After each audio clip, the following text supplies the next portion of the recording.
All right, folks. First we were in romance, and now we're hopping genres right into mystery. Join us as we piece together a mystery of faith, a locked door mystery of faith, as we discuss Knives Out. Well, what is the actual full title of it? I don't actually have it on hand. That is the one thing I did not write down. I believe it is Knives Out, Wake Up Dead Man. Yep, Wake Up Dead Man, a Knives Out story, or Knives Out mystery. There you go. Thank you, Brian. But yeah, joining me as always are my two co-detectives, Brian and Tony. How are you doing tonight, fellas? Doing good, man. The game is afoot. Yes, it is. Yes, it is. But yeah, we will be discussing a Knives Out mystery. So, we will not be like, we're not just gonna break down the mystery itself. But just so you know, we will in the spoiler section be full on spoiling who did it and our thoughts on it and the structure of the mystery, how we felt the mystery was done. So our spoiler-free section is going to be very short. So this is what I want to advise very early on. You really need to see the movie first before listening to this episode. So yes. Go do that if you haven't already. But on your way out, be sure to hit that hype button. That only exists for the first week of a video's release, I've discovered. So be sure to hit that hype button if it's available. It really does help us out.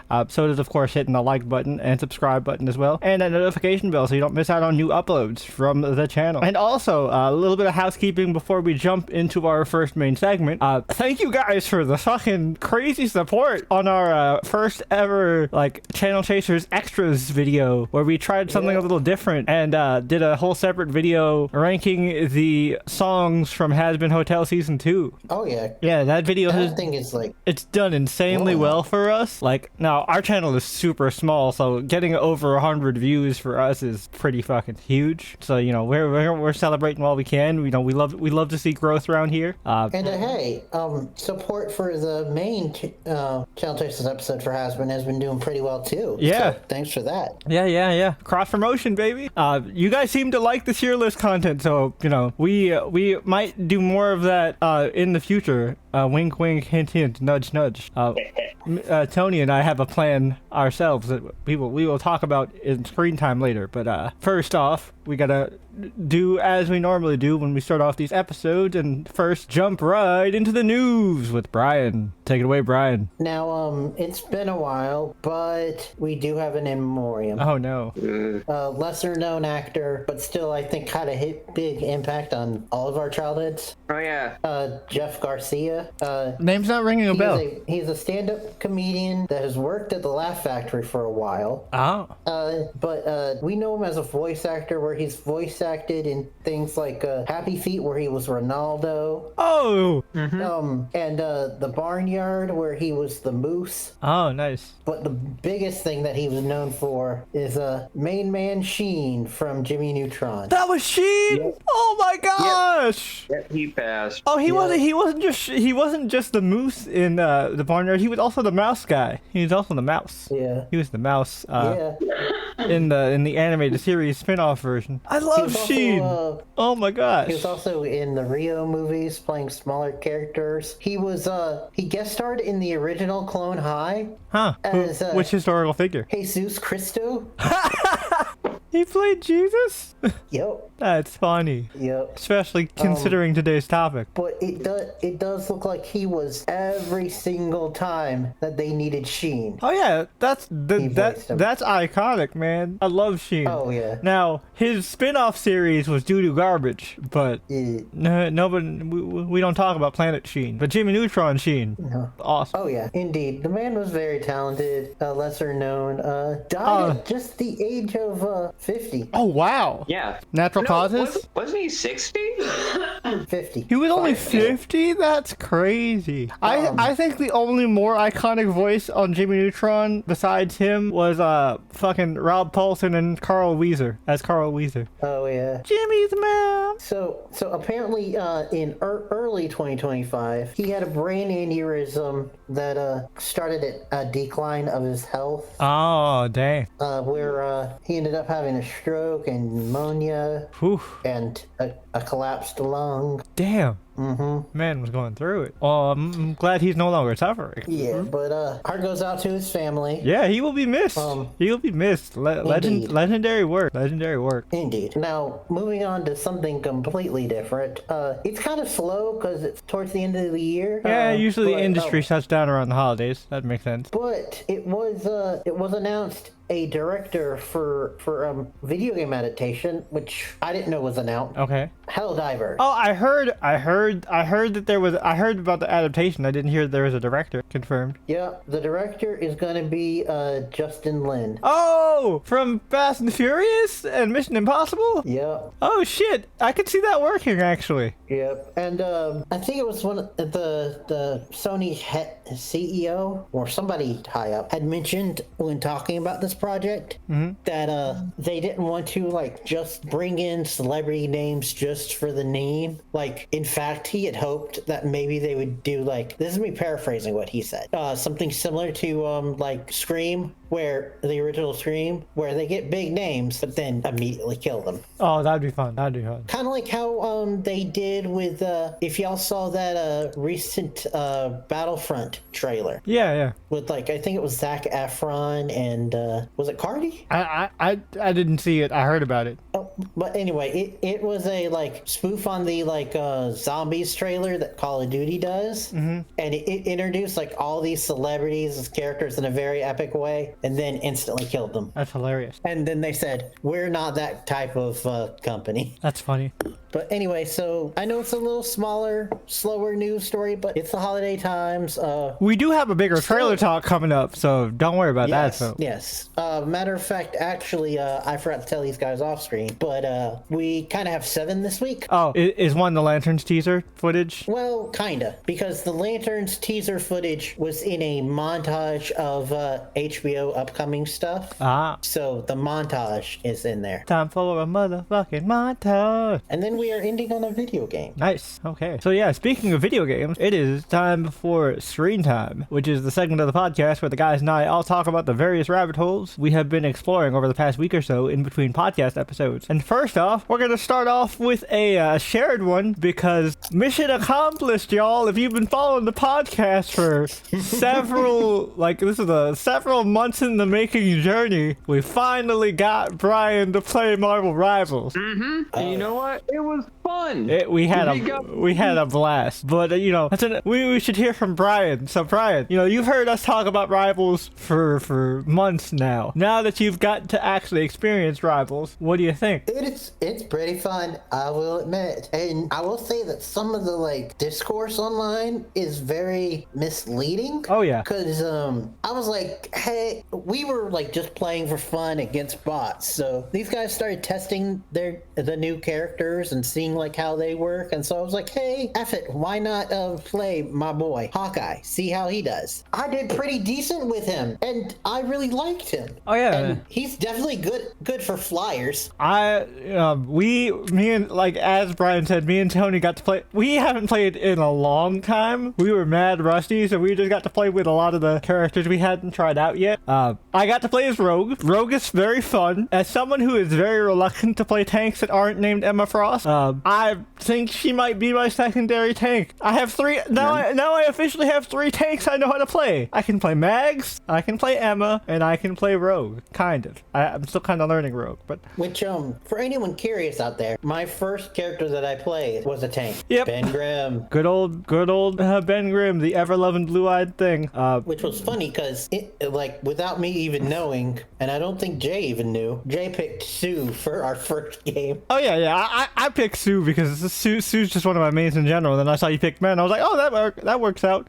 Tony, you were the person that got to try out Gambit. So what are your thoughts on Remy? I actually had fun with Remy. His mechanics actually fit more of a playstyle that is more akin to me more than anything. No, yeah. So you were kicking ass. You were kicking ass for sure. You know what character that I'm happy actually matches my playstyle that I didn't think would, but I ended up really liking? Fucking fucking Matt. I love Daredevil. Like, he's one of my favorite characters in general, and I also just love how he plays. It's also funny though, because in a very recent podcast, Oh, I complained talked about how about- I hate him. Yeah, no, I still do, because as a Sue player, I don't like seeing another Daredevil. But I now understand why people play Daredevil, because he is very fun. Nice. So I get it. Yeah, I mainly went for either tanks or DPS. like long range DPS. Yeah. Yeah, You haven't. which was really fun. Like Squirrel Girl, Doreen. I think in term when we try this out next week, I think if you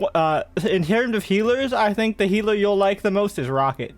Rocket can be a little tricky because he has a lot of gadgets, but once you know what the buttons are, he's pretty good. Especially if you have a Penny on your team, Rocket's awesome. Nice. His ult is also really good. In the like practice area, I practiced Luna, and that Luna's hard. Luna's Yes. Luna's hard. Luna's hard to learn. Luna takes a lot of getting used to, Yeah. and you really got to aim with that snowball. Yeah. But yeah. If you don't want to aim at all, pick Wanda. Because it's brain dead. It is super brain dead. You loved head empty. Press fire button. Chaos. You just hold the button, go invisible, hold the button, go invisible, throw chaos bubbles at people, and try not to die when you ult. But yeah, I'm glad we finally got our boy into Marvel Rivals, and now it's given us like an actual like weekly homie activity. Now we used to have the homie hangs where we'd watch stuff together, but now we actually have a game we can play. So this is gonna be fun. Yep. We have nothing to report on Guam, sadly, because the game was canceled last week. But we do have kind of a semi-update. We do have another game in the works.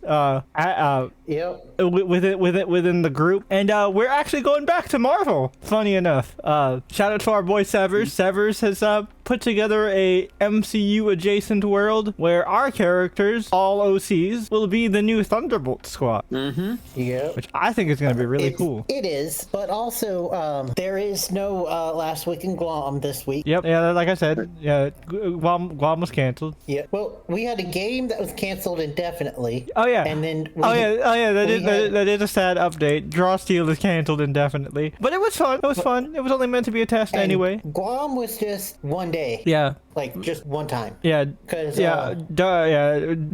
Darth ended up accidentally chipping a tooth in his sleep. And then he took that good doctor prescribed. Yep. And so he was knocked the fuck out. But in that in between time, we were able to fix up everybody's characters for the Marvel game. So Yep. wasn't a waste of time. Exactly. Indeed. But yeah, moving on to from a shared one from all three of us to a shared one between me and Tony, which is what we will tease our upcoming content. We have both taken a journey into hyperspace Lumios, and it's fun. It's fun. I will say, we'll go into it in more depth in our upcoming video, which is going to be a follow-up to our Legends of ZA review. We're going to be reviewing the Mega Dimension as a whole. But first impressions, the story is not as strong as I'd say like the Teal Mask, Scarlet and Violet DLC, or like the Scarlet and Violet DLC package overall. But it's still good. There's some fun stuff. I really like Ansha as a character. I think she's adorable. Like, the expressions they give her are super cute. I like how she bonds with the individual members of Team MZ. And I think Karina is a really cool returning addition. And plus, Homegirl is hilarious. She is hilarious. Like, the expressions on that woman are mega funny. Yep. And we get to see more lore on this Lumios of 5 years of the future, you know? Yep. And also, it kind of ties back to a mechanic that we have not seen since Gen 5. There's a little bit of overlap with just kind of Dream World type stuff as well. And plus, the new Mega, we will talk about them in our individual review for the DLC in more of a tier list format. So look forward to our perspectives on the new Megas. Yeah, because I figured a tier list would work well because, like, instead of just having us yap and there's nothing in the background, at least with a tier list, you have something to look at. You know what I mean? So it's more engaging that way. Also, I will say, as somebody who doesn't play it as much, I've seen most of the megas. I do like how they have kept like that balance of like badass megas to like Goofy ones? megas. Yeah, oh yeah, for sure. Like the Tatsugiri one. Don't get me started on Tatsugiri. Tatsugiri pissed me off, bro. That boss fight, when it started firing off those like caviar missiles, oh my god, that was a pain in the ass. Fucking Tatsugiri. And one of my favorites, Golurk. Golurk is dope. Golurk is dope as shit.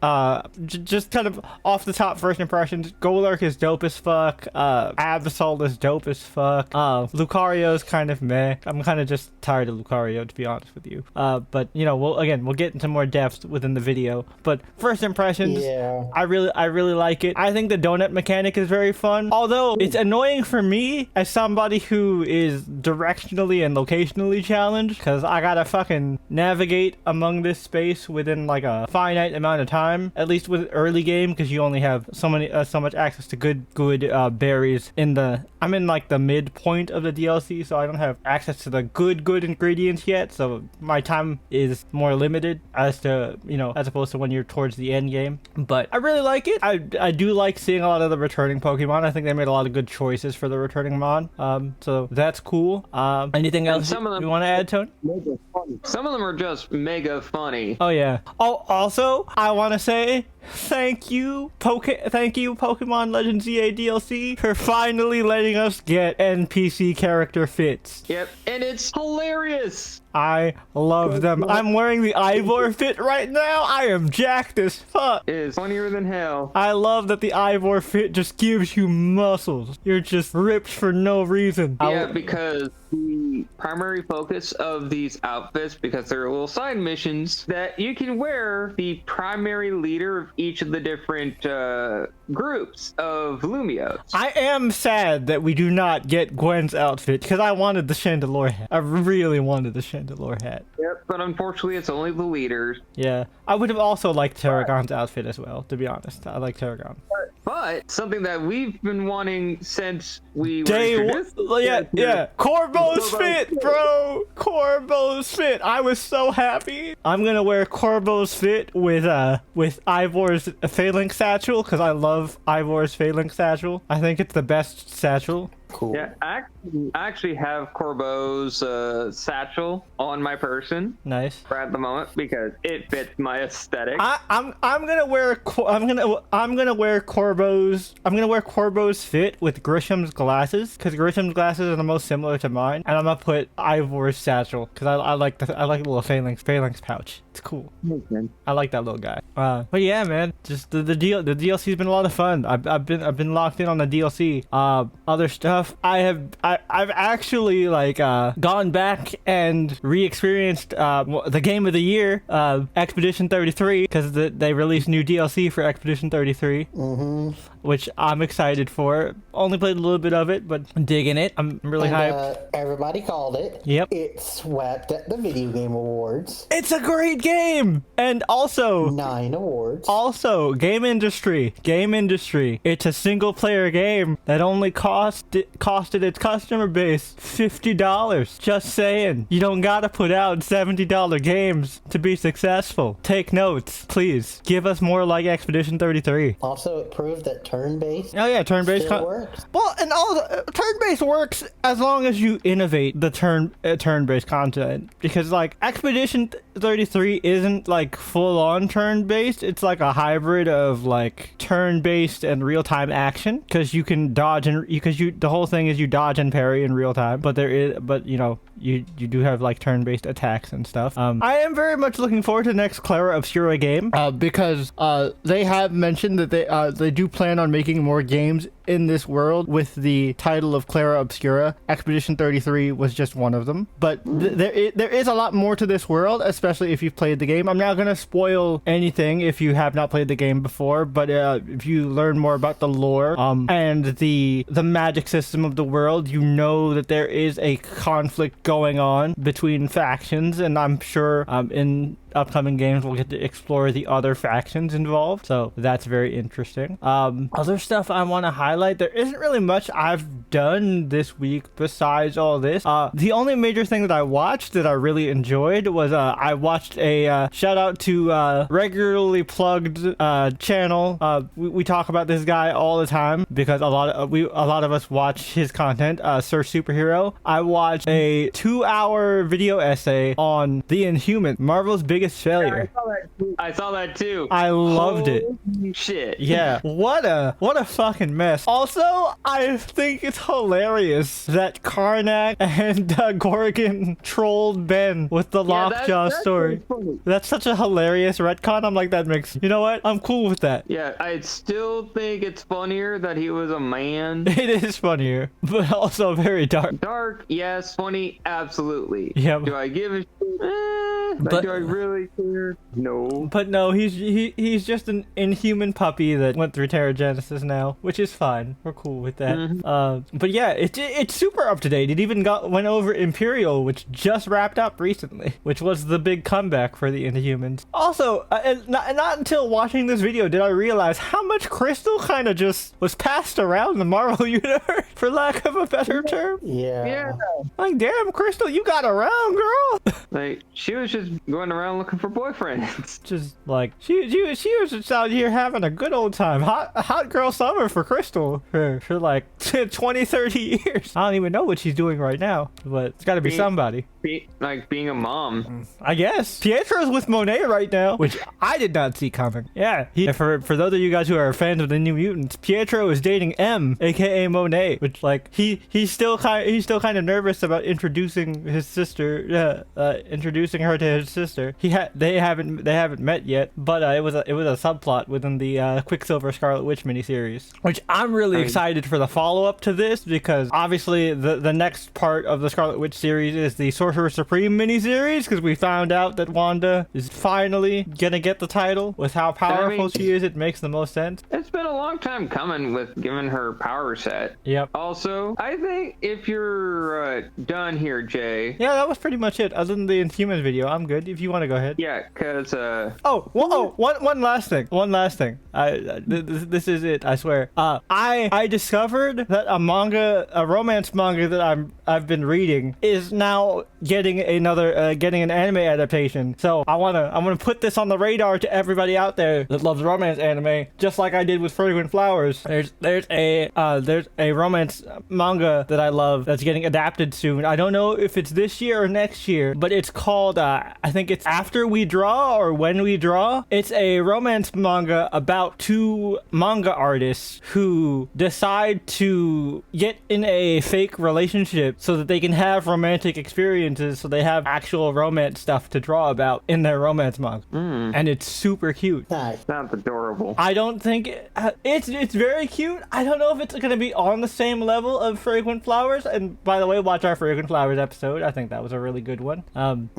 But I definitely think it's gonna be up there if you enjoy a good romance. And also because it's about artists, the art is very beautiful. So there's also. Nice. But yeah, done for real this time. Go ahead, Tony. Okay, so oh sweet lord. So Jay. Yep. You keep up with Absolute Batman, right? Of course, yes. I have read the latest issue with the Joker. Pretty crazy. Jay, why on this Green Earth did Scott Snyder have to cook that hard? Nah, listen, it's not Darkseid just hates Batman, bro. That's just my my personal headcanon. I know, and I've subscribed to that headcanon too, but sweet baby Jesus, Scott, why'd you have to make Pennywise mixed with fucking madness? He's kind of like, yeah, he's a little Pennywise, a little Cthulhu. Definitely a lot of the concept of kind of an embodiment of fear. Yeah, and But also he views himself as kind of views himself as a Lord of Order. He's not officially a Lord of Order, mind you, but yeah, he views himself within that position. I find that very fascinating, personally. Yeah. Oh yeah. Because and I think I think Scott really cooked here with that juxtaposition, because obviously in the main universe it's the opposite, right? Joker is an Agent of Chaos, where Batman Batman is there to maintain order. So I think that's really interesting that like Batman in this universe is an element of chaos, because with evil being the prevailing force of the absolute universe, good is that bit of chaos and change that is needed to kind of throw the balance more in the favor of good. So I think that's really interesting. And also just the design goes hard as fuck. Like, And it does. And like And all the variant covers. oh yeah, oh yeah. And also, the whole story is just really an inverse of what makes Bruce Bruce. Yeah, like, you know, Scott has spent over a decade writing Batman. So like, if there's a writer that knows Bruce Wayne inside and out, it's Scott Snyder. Excuse my dogs. I don't know what's going on with them. But yeah, so like, it really shows that he has a real understanding of the character.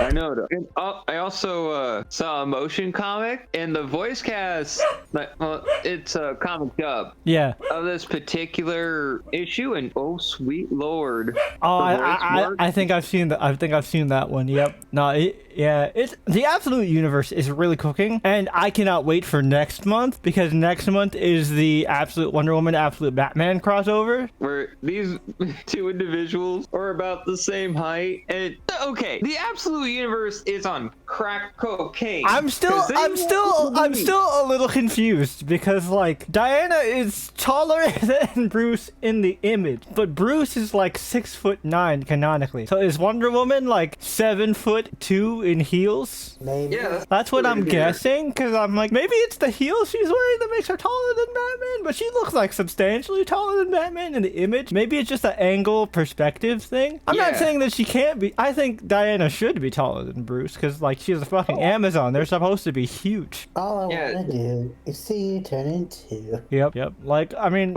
I like Muscle Mommy enjoyers are eating good this year with like just absolute Also, Wonder Woman, speaking of, Angela, Have- Rogue.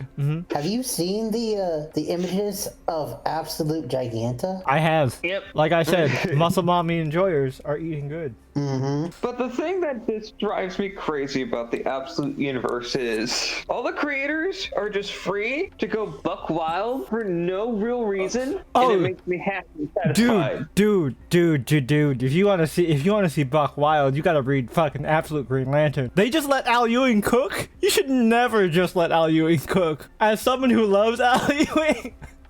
If Al Ewing is just left to his own devices, shit's gonna get crazy. Like, how crazy are we talking here, So, Jay? so it's hard to explain, right? Absolute Green Lantern is like this weird, esoteric, cosmic horror. I mean, I like weird esoteric things, Jay. It's really hard to explain. Like, the emotional spectrum isn't really an emotional spectrum. It's like a spectrum of enlightenment. It kind of reminds me of like a little bit of like the samsara cycles in Buddhism. Yeah. And Hinduism. I mean, it's not that difficult. the different levels explain like kind of like where just where you reach. It's and like Joe and Hal are both kind of anomalies within their different kind of cores, because a spoiler alert if you have never read Absolute Green Lantern, Hal is not a Green Lantern. He's actually the avatar of the Black Hand. Yeah. He's a Dark Star, which is really interesting. I just really like what they're doing with Green Lantern. A lot of people have slept on it. Also, Abin Sur looks like Super Boo. Yeah, I saw fucking run it out Abin Sur. Abin Sur looks like Super Boo from Dragon Ball, and it's kind of dope. It is sick as hell. But yeah, no, the entire Absolute Universe is cooking. The only book that I don't enjoy right now is Martian Manhunter, and it's not because it's bad. It's because it's a downer, and I don't need a downer. It's very much more so a direct reflection of our world and how bleak it is right now, and I don't need that. I'll read it later when I'm in a better mood. I'm collecting it, but I just kind of put it away in my box until I'm in a better mood to read it. I know it's a good book. I'm just not in the mood for that kind of story right now. I completely understand and relate to that. But Well, see, the thing is normal Jean's story is depressing as shit. So absolute-fying it. Yeah, so like it's about a neglectful workaholic husband and dad that's like a CIA agent and shit, and because of the field work he does, he gets to see a lot of the darkest parts of humanity, and also ever since he bonds with the Martian, he actually gets to read people's minds, so he gets to see really what makes people tick. So it's a very dark, introspective look on humanity and the overall psyche of the human condition, Damn. which, like, on paper, like, I would eat this shit up, but also it's super dark and depressing. And I might be on antidepressants, but my antidepressants aren't that strong. I'm all right now. I don't think I want to read this right at this current juncture, but I will at some point. I am still collecting it. Like, I'm buying it and supporting it because I know it's a good book, but I'm not reading it.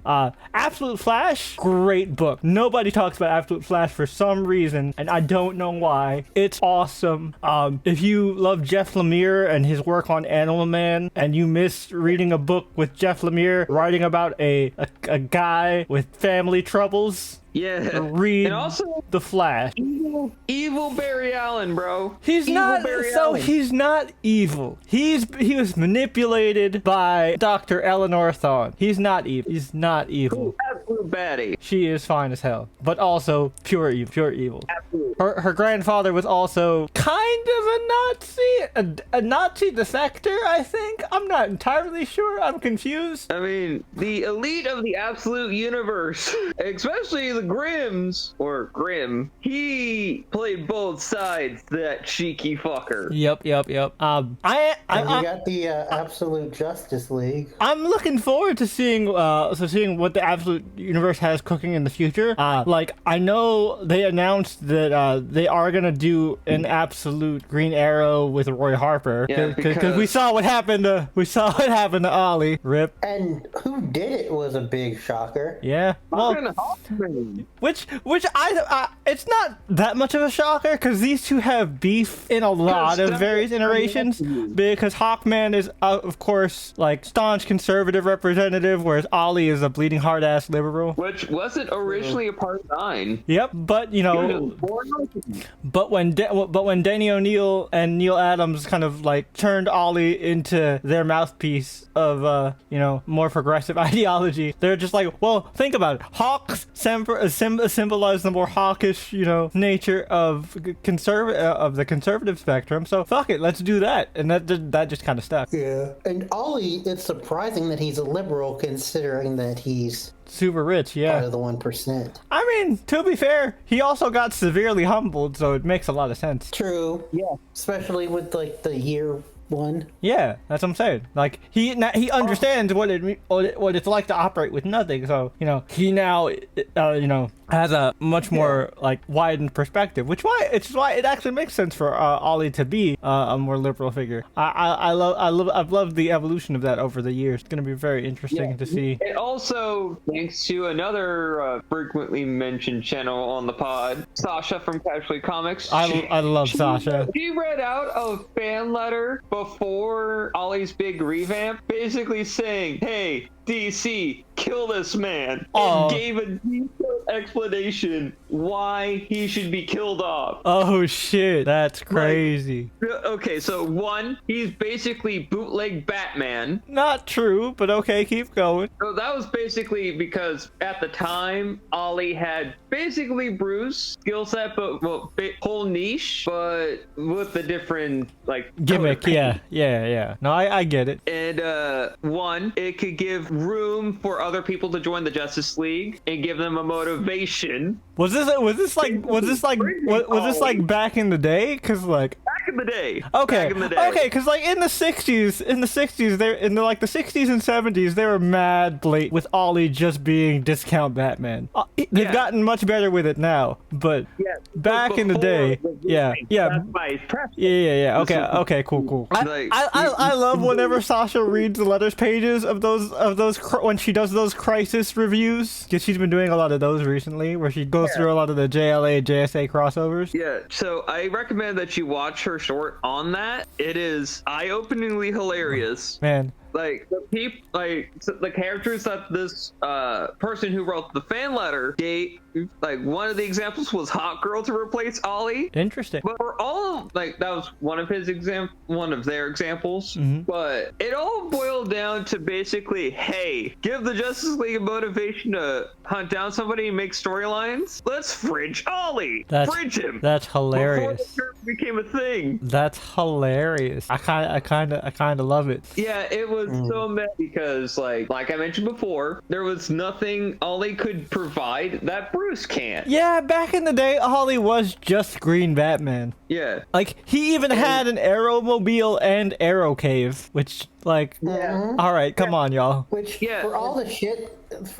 that we give it, I do like that Arrow joked about that, and Felicity kept wanting to call it the Arrow Cave, and so did Cisco. Meanwhile, Ollie was like, don't call it that. I love that fucking, I give this franchise and even this video game so much shit, but the one thing that I will always, like, praise it for is the fact that Harley just looked Ollie in the face. It's like, why don't you just call this place the Quiver? It's right there. It's the Quiver. Call it the Quiver, Ollie. It's the Quiver now. It was too funny though. Also, I don't know what possessed me. There's a lot of things that I watched that are just whims that just take me somewhere that I didn't expect. As Sasha likes to say, you spent some time in Whim City. Yeah, and my whimsical one take to places that I would not expect. Okay. That being, I learned of the interesting history of the Midnight Suns from Marvel. Okay. And how, like, Lilith as a character in Marvel is a mess. Oh, yeah. Because Mary Marvelite likes to go into, like, if you haven't seen a Mary Marvelite video, it's told from, like, an in-universe perspective. Yeah. Like, a historical telling. Yeah, he's essentially kind of like, he essentially does it as if he was the Watcher. Yeah, and it is hilarious because many sources claim he has to use those phrasings for like a lot of like with retcons and stuff. Yeah.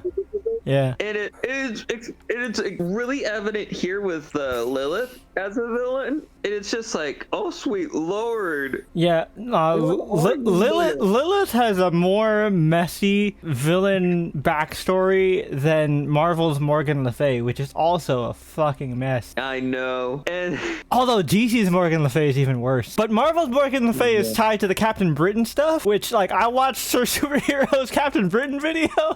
Right, that thing is holy nutty. shit, Captain Britain is insane. Yeah, because he, like, Captain Britain as a concept was just the multiversal police before it actually became, like, a thing. Also, Captain Britain has... you'll get a kick out of this, Brian. There is a member of the Captain Britain Corps that is Gallifreyan. Because Captain Britain was published under Marvel UK, which also published Doctor Who comics back in the day. Yeah, yes, it did, which the Doctor that typically appears in Marvel comics. It's the 7th Doctor, usually. Yeah, but also the 8th. Also the 8th for a period, which is weird because he's the like only canon appearance. Wasn't he like a TV special? Only one TV special? Yeah, where the Master technically died, but his spirit possessed a human played by Eric Roberts. Huh. Yeah, it was meant to be like a backdoor pilot for a reboot of Doctor Who that would be a simulcast between the US and the UK. Also, he would take on an American companion. Also, you want to talk about a nuts fucking comic history. I'm sorry to hijack your shit, Tony, but like another Star Superhero video that I rewatched recently because I watched it before, but it'd been a while since I had watched it. I watched the Death's Head video. Death's Head is super confusing because like he's another Marvel UK character that is kind of like he's a character that connects 3 different universes and I know, I saw that video before. Yeah, and 3 universes that make absolutely no sense together. The Transformers, Doctor Who, and the Marvel Universe. It is so bizarre. It is so bizarre, but it kind of makes sense in the grand scheme of things if you really I love think how the about Doctor just just randomly drops this fucker off on the Baxter building. Is like, yep, my job is done. He's your problem now, bitch. Handle this, Richards. Yeah, because people don't realize this, but the Doctor can sometimes, just completely by accident, switch universes. I want to know what the Doctor's relationship to Reed Richards is like. I feel like the Doctor and Reed Richards would be good friends. Oh, yeah. The one thing I could say about Reed, he would be very fascinated by the Doctor. Yeah. I think the Doctor, depending on which Doctor it is, would have reaction to Reed. Yeah. I think someone would be kind of amused. I think Capaldi would just be annoyed. Capaldi would side with Doom 100%. Oh my god. Fuck this weird autistic man. I'm going to the guy with the cool armor. And then Claire would have to come in and say, hey, idiot. I think the funniest one would be, because of this Doctor's overall personality and whimsy, 13? Cheaties. Oh, yeah. Yep. Cheaties would be, oh my god, hilarious. Oh, he would be so much fun. I feel like he would get along more with Cheaty having adventures with Franklin. Yes, that would be so cool. But hello, God, baby. Let me take you on a journey. But the best, another feature length superhero video that I saw a while back, and I rewatched it again. Jay, Brian, do you know much about the Elders of the Universe? Oh, I watched that video again recently too. I love that video. It's a good one. Also, the Elders of the Universe, because they have specific rules. And I know the screen time, for at least me, is in a bit of the weeds, but I can explain to you in the best layman's terms as I can what an Elder of the Universe is. They are cosmically powerful, but not divine. That's one thing that Sorcerer Superhero made abundantly clear about their lore. They are also the last of their species as well. I was about to get into that, Jay. So the last of their species, they're given the power cosmic or power primeval, and they do cool shit. They're basically a hyper-focused autistic person. They have one niche, and that's it. I'm also confused on why Groot has not become an Elder of the Universe yet, because he's technically the last Flora Colossus. Technically not true. Oh? Because we have the Gardener to thank for that. Yeah, right, the Gardener. Yeah. Yeah, because here's the thing. It also I also love the tangent that he goes on about all right guys, if you're gonna simp for an Elder of the Universe, at least simp for Caregiver. Don't go for the crazy one. Yeah, don't simp for the Profiteer, which is basically the most uber of uber capitalists in the universe. Evil sexy businesswoman. Yeah, but the funniest one to me is the motherfucker with just rectangles for weapons. Yep. Too damn funny. And also, the Grandmaster being the most petty bitches. Oh yeah, the original Grandmaster as well, who eventually became the Challenger, just so he could challenge Grandmaster 2. Yeah, it's just absurd stupidity. I love it. I love Marvel Cosmic stuff because it's just that damn dumb. It's silly. People take it so seriously, but I just love it because it's batshit insane. And I like my goofy space opera nonsense. Which also, you want to just one last recommendation before we jump to Brian. If you guys want to watch another really good superhero video that's just shows you the absurdity of the Marvel universe, and it's full embrace of the rule of cool. Watch the Ghost Rider video. I watched the Ghost Rider video again recently. I love the Ghost Rider video because Ghost Rider is just so absurd. Also, the retcon city of Ghost Rider lore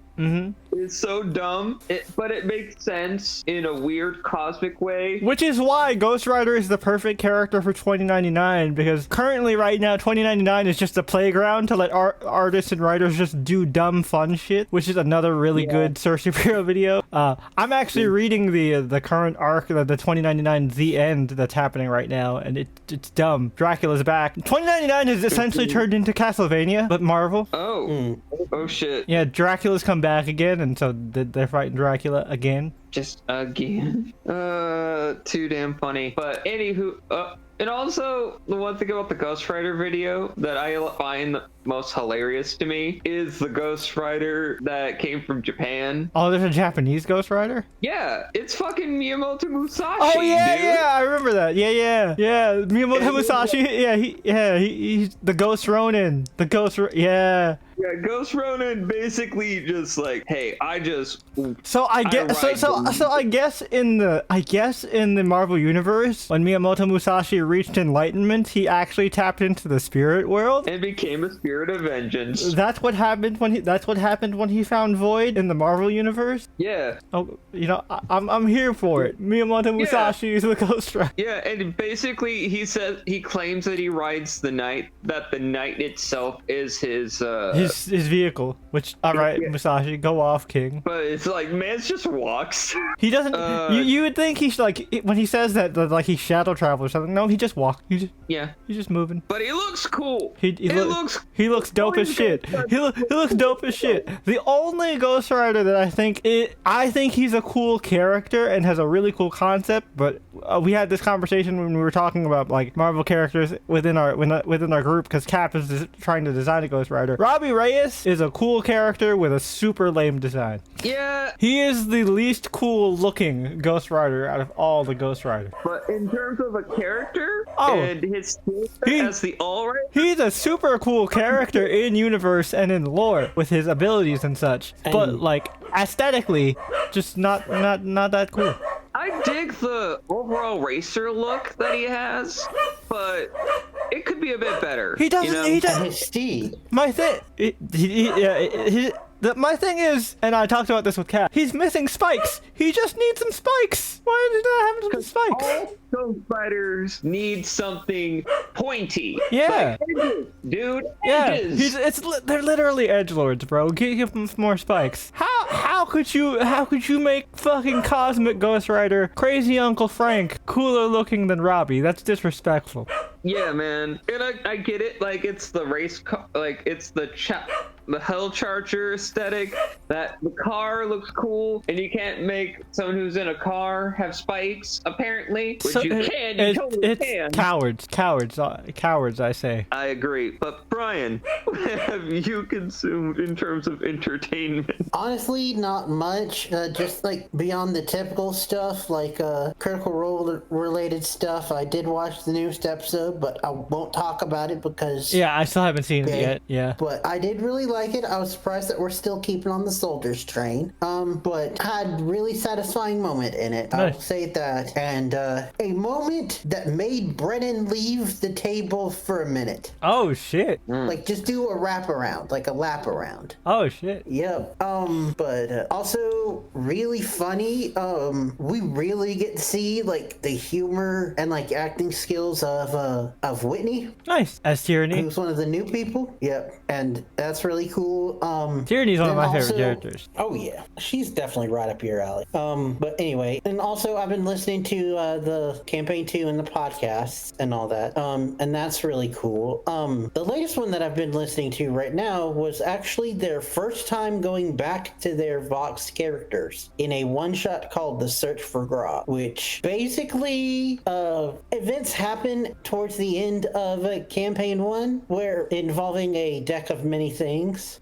Where Matt is like, fuck, I can't really go into this right now, so you know what, we'll just jump forward ahead and maybe sometime in the future we'll come back to it. And they came back to it. Okay. But it's Matt trying to deal with like level 20 characters in a new way, and also introduction of a couple new characters that like have a long lasting appearance in the Exandrian world, I'll say that. And it's really cool to see. It's also a live show because they do that from time to time.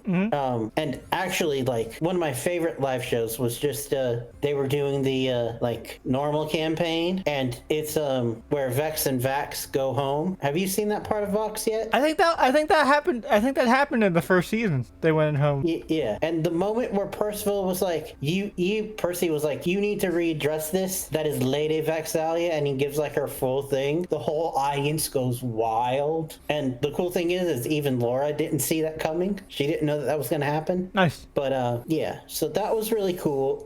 Yeah. I also watched the latest episode of The Mighty Nine, which I think this is the one that differs the most from the campaign. How many episodes are left? 2. Cool. I just want to know, so I'll binge it when it's done. Yeah, this was episode 6. This one differs the most from the campaign, but it's weird because they differed a lot, but the new changes that they made are also Easter eggs to Critical Role fans. So it's like, hey fans, we went way off plot, but it's consolation prize. But it's some cool fan service. Nice. Yeah. Whatchamacallit? Then like watched anime and all that. The Tojima wants to be a Kamen Rider. This one had like the Kamen Rider trading arc, like their take on it, and also delved deeper into the lore of the bad guys. It's really cool. Then I watched an animated pilot that recently had been gaining some traction online that I had been meaning to see. It's called Heathens. Oh, I've seen Heathens. Oh, you have? Yeah, it was recommended to me a lot when I was going down the Big Hasman Hotel rabbit hole, because it's another one that's centered around like, you know, sinners in hell. Yeah, it is, but it's very different. Oh, I know it's different. I'm just saying it got recommended to me within the YouTube algorithm because of. I'm saying for the people out there that, and I still really liked it. They're like, I won't say that there were like direct, this is like the me character, this is the J character, but their friendship, the trio's friendship definitely gave me vibes of like times that we've had in our friendship. Oh yeah. You know what I mean? Oh yeah. But it was still really cool, and I like the Western vibe. The art it. style for Heathens is really cool. It has more has more of a Western cowboy kind of. And the music, the Western music. Also really good action scenes too. Yeah. Like that was a big standout for me, because like Helluva Boss, for example, didn't really have like those really dope high level action scenes until that episode where they fought dorks. Oh yeah. But like this off bat was like really cool in terms of the fight scenes. Oh yeah, and very interesting take on Hellhounds.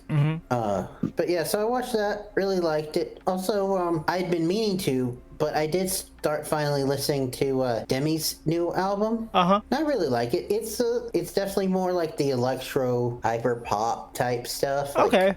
You could see it in clubs. Also, it's not perfect, but it is one of the better I'm Happy albums. Interesting. Because, you know, typically when artists are happy in life... I complained about this with the Summer Walker album. I was like, I don't know if I like this. I you know, on a human level, I'm happy that you're happy. On a music fan level, I don't know if I like your happy music. Yeah, it's on the better side. It's not like the best, but Although I'm not gonna lie, fucking sad introspective Demi Lovato is my bag. Oh yeah, indeed. I love sad introspective Demi Lovato. Indeed, but some of it is like retrospective that verges on that. Like there's one song, I think it's like "I'm Sorry to Myself," where she's apologizing to her younger self for putting herself through all that stuff. I know this is one of her bigger songs, so duh, but Heart Attack still gets me every time. Oh yeah, dude. And that's one of those that you just don't sing karaoke. No, you can't. It's too big. Unless you can actually sing, you don't sing that at karaoke. Unless you're trying to show off. It's like that line from Dispatch. Should I do karaoke of Whitney Houston? Are you Whitney Houston? No? Then you probably shouldn't do it. Which is the general rule of thumb. You don't do Whitney Houston at karaoke unless you can really sing. Yeah, but anyway, not much else. Like I also did like online deep dives into the Mighty Nine show, like just with like fan reactions and stuff. Like Danny Mata has finally discovered it, and he's big fan of Jester. Who doesn't? Who isn't? Love Jester. Oh yeah. I still need to read Tusk Love at some point, or / listen. Oh yeah, with that one. I saw a short where Laura like read an excerpt. Oh yeah, it gets spicy. I tried to warn you, dude. And I was like, whoa, okay, shit, not even George does this. Yeah, like, it was so spicy that Laura had to stop. She was like, no, I cannot do this. And you could literally see her blushing. Which is so funny, because, like, I watched whole compilations of, like, Laura Bailey being, there's one titled Laura Bailey Being a Child, where it's just a compilation of Laura just laughing at accidental innuendos, basically people pulling a Brian. Oh, yeah. Like one of my favorite ones is I think it's Ashley is talking. Ashley and Talon have a podcast, right? And and they had just started the podcast, like done a few episodes, and like they were talking about it in I think the announcements or Playhouse section, and like I think Townsend said something along the lines of like I've unloaded on you a lot on the podcast, and Laura just bust out laughing. You unloaded on Ashley a lot. Which, heads up, they do, like, kind of address that in the Mighty Nine animated show. The podcast? No, in the Laura laughing at innuendos. Oh, Laura laughing at innuendos. Nice. And some of the bigger ones, though, are just like Matt, where he's expositing, and then he says something, and he's like, immediately looks over at Laura, because he's like, Really? Right now? yeah. Which, to be fair, one of the big... that is one of her main fucking running gags. It's just her dirty ass mind, which is why I love the donut interaction in Dispatch. It's one of the funniest jokes they have in that game. Yeah, nice. But yeah, like one of the biggest ones that even you know about, Jay, was when they talked about the Raven Queen's champion, Parvan Soul. Yep. And then there's one time in Campaign 3 where he's just calling, one guard is calling to another one, and his name is like it's like Micah Hunt or something like that, but the way he says Micah Hunt sounds like okay, maybe I'm 12. Yeah, and then they all start laughing with that, and he's like, fine, now every NPC is Steve. Everyone's like, Steve. And he's like, sometimes when you write down something and then you don't read it out loud, yeah. Oh, that's funny. Micah and Hunt. the biggest reaction was during the COVID times.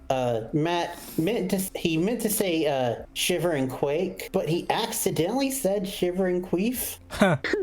epic. But also this was during the COVID times, so they were all a little bit delirious already. Yep. And so they have a laughing fit about it. Matt continues, and like 20 minutes later, the wave just starts again where they're laughing. Good stuff. But yeah, but back to what we were saying though, Jay was saying though, is something's too spicy if Laura's not reading it, especially since she was in jester mode. Yep. Which she has said, like when she recorded the audio for Mighty Nine, she was in jester mode so much that she blacked out sometimes and was surprised how accurate the writers were, because she was like, this is what I would say in that situation. Nice. But yeah, so that's basically all my stuff. All right, cool.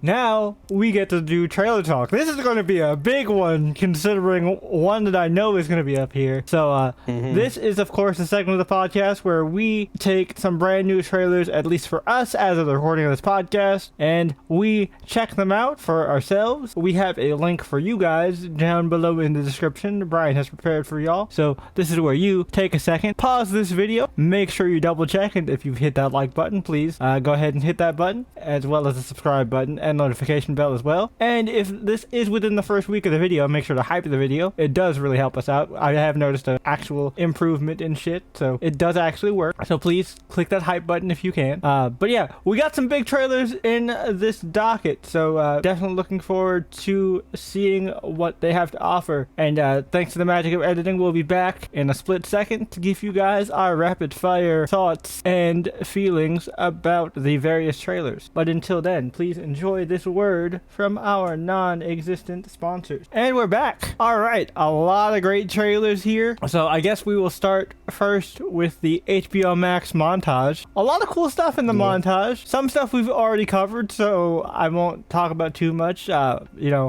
hyped as fuck for Dunk and Egg, a Night of the Seven Kingdoms. Of course, I'm Also hyped for Hot D. Who's not ready for more Hot D? Really worried about like Euphoria. I don't know how to feel about Euphoria, man. Especially if like some of the rumors are true. Yeah. Because I don't know if you've heard some of the rumors, but it's like Cassie now works as an OF model. That that makes sense for Cassie's character. And Maddie is married to a strip club owner, new character. Okay. Wait, no, not Maddie.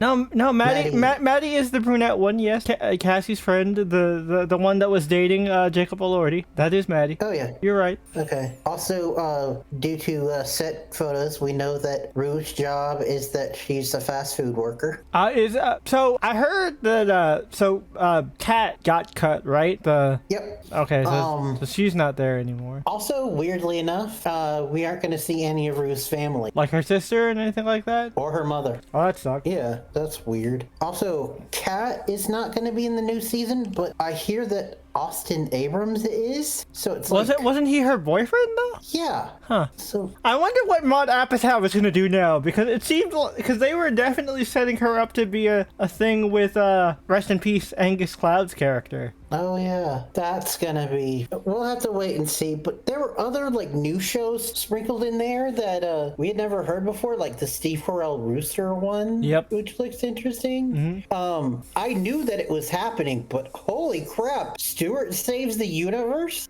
Stewart fails to save the universe. I think that's what it's called. I can't believe that that. looks I can't believe that's weird. the Big Bang spinoff, but okay. Yeah, and it also is like different and dramatic. But have you heard about what the plot is? No, what's the plot? So apparently in this universe, Leonard and Sheldon created a like multiversal device that went awry and exploded and is now like fucking up the multiverse, and it is up to Stewart and his comic book shop people, including the geology guy, to save the multiverse. I'm burnt out on multiverse stuff, to be honest with you. Well, this one looks like it might be weird enough to catch my drift. Like, the only thing that has got me intrigued that is multiverse related right now is Fiona and Kate.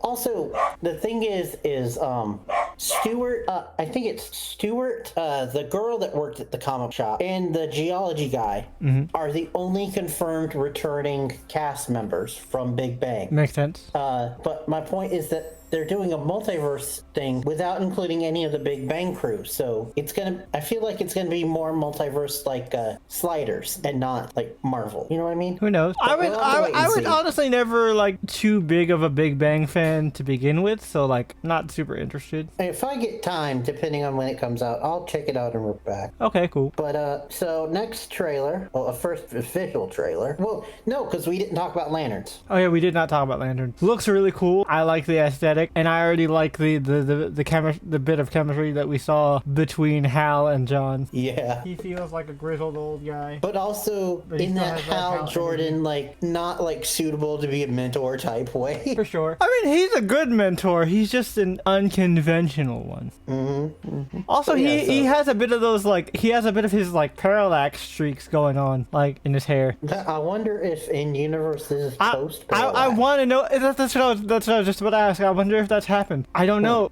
It couldn't have, because like Superman would have had to die, and I don't think Superman's died yet, right? Like am I getting my DC timeline wrong? Like the destruction of Coast City happens post death of Superman, right? Because Cyborg, Superman, and Mongol are the ones that destroy Coast City, right? I'm remembering this correctly? I feel like I know it happened around the same time. because I know Cyborg, Superman, and Mongol were behind it. I just don't remember if it happened like near the same time or after Superman had officially died. And because when Superman had officially died, Cyborg Superman pretended to be Superman for a bit. I'm not entirely sure, but I know it's around that time period. So I don't think Hal has become Parallax yet. It might just be age. Or maybe they're just moving shit around. Yeah, who knows? We'll have to wait and see. But the little that we saw had us even more excited than we already were. I wish we had gotten to actually see him fly at least a little bit, but I get it. Teaser. Yeah.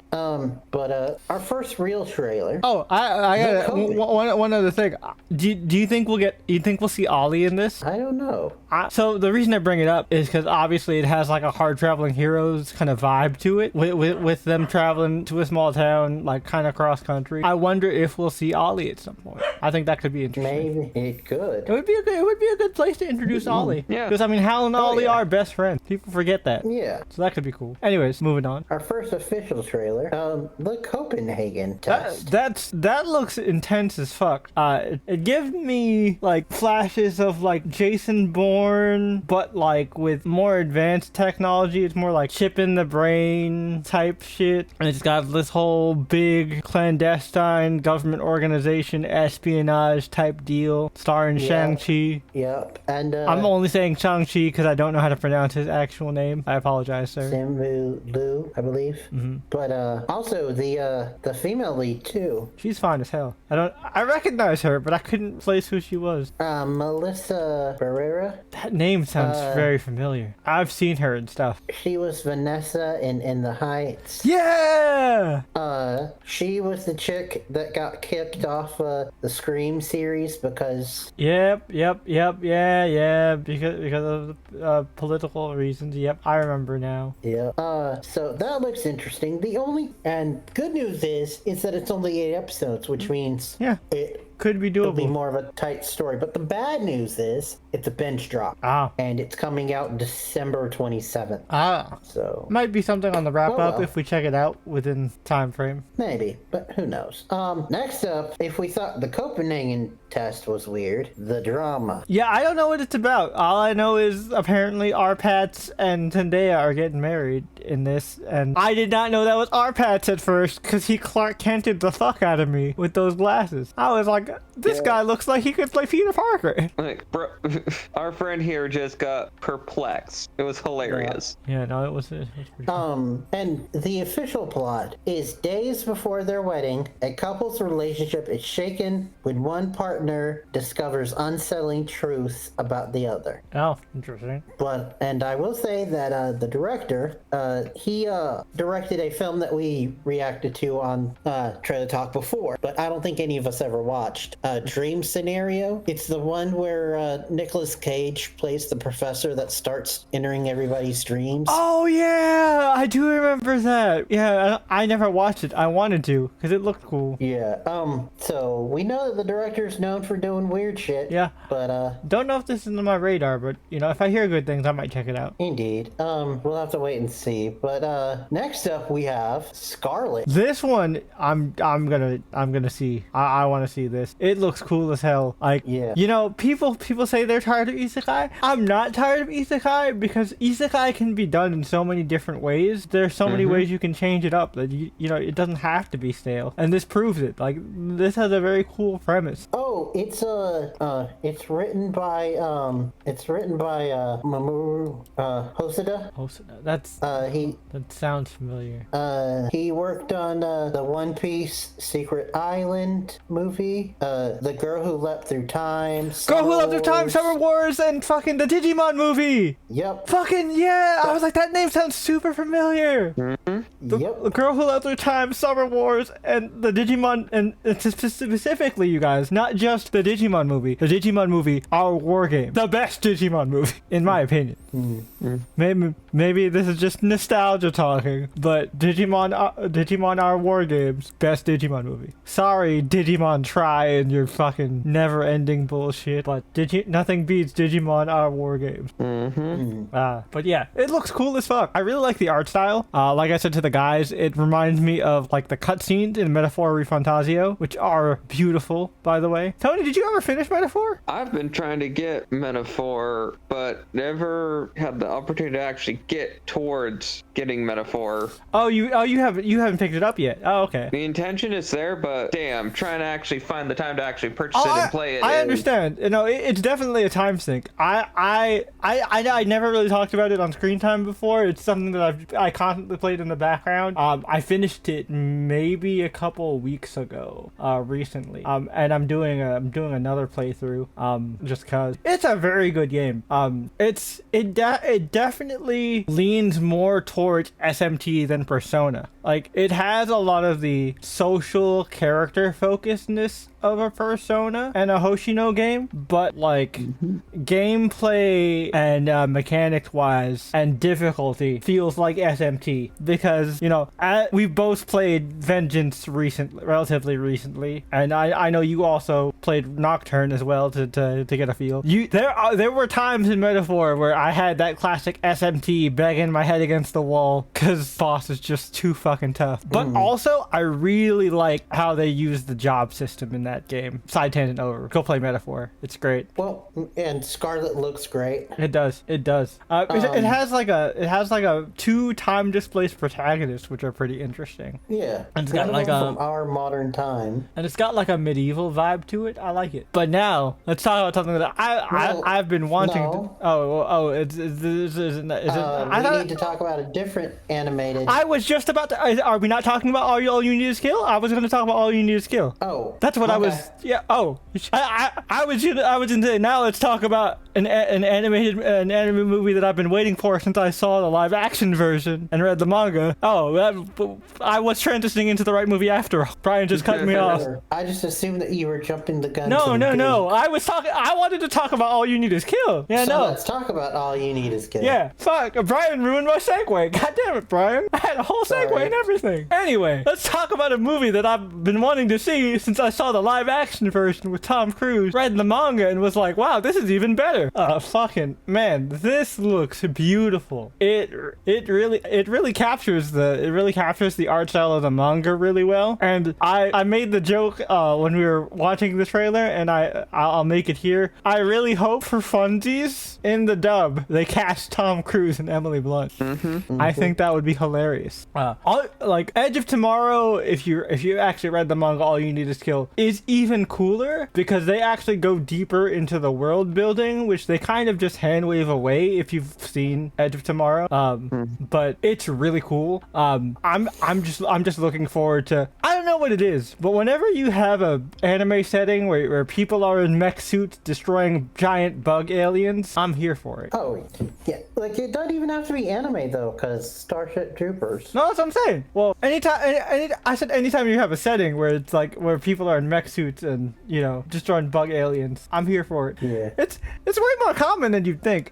But yeah, no. Yeah. All You Need Is Kill. Dope as shit. I'm excited for it. It's coming in February. Oh, yeah. And it does look like it's kind of doing like a bit of that like Spider-Verse mix animation type A thing. little bit of like the low frame rate glitchy type. Yeah, which I think works. It does. Definitely for something otherworldly. Although I kind of wish this was an anime or at least like an OVA series instead of just a movie. Yeah. Because after reading the manga, one of my problems with Edge of Tomorrow was that I'd feel it was a little too condensed. And I think this is one of those stories that would benefit more from a series or or hopefully this turned out to be a movie series and like we could get like a trilogy out of this. Because like I think if they do this properly and they slow burn it in the same way the manga did, this could be a really good like OVA movie series. Kind of like how Alita Battle Angel was originally intended, which rest in peace. I'm sorry that movie didn't work out because that movie was great. Apparently Cameron just recently came out and said that he has plans to continue it. I hope so because I loved Alita Battle Angel. I'm sad that fucking Captain Marvel was what fucking put a nail in that coffin. We all should have supported Alita Battle Angel more. Anyways, All You Need Is Kill. I'm excited for it. Really excited for it. It's probably like out of everything on the trailer list besides the big trailer that we're about to talk about. Well, we got one more. Oh, there's one more before the big trailer? Yeah, but it's honestly not as detailed as I would have liked, and that is the fate of the Old Republic. Yeah, it was just a teaser. It just showed a lot. It was just a lot of cool aesthetics, but didn't really show us anything. And really good animation. But I don't recognize the name of the director that they highlighted so heavily. What is it? He was one of the big figures in making KOTOR. Oh, okay, nice. And now he's back with I think a new studio. Okay, cool. And I think they've said that this is going to be more of a narrative-based game. That's cool.